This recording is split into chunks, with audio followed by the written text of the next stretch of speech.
Hello, my name is Warwick. I built these solar water heaters in the late 1970s. I built them in my garage home with a limited amount of tools and equipment. No welding, brazing or soldering required. It's a thermosiphon solar water heater.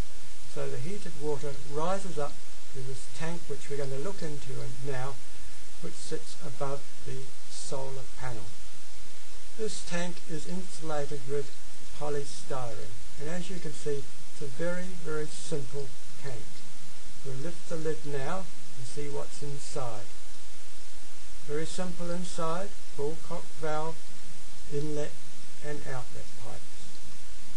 Now we're going to take a temperature of the water inside. This is the pipe that rises from the top of the solar panel to the top of the insulated tank. And we'll take a temperature and look what we're finding. We're finding on this reasonable spring day in New Zealand, the temperature is getting up to 60 degrees Celsius. And we'll try a finger test.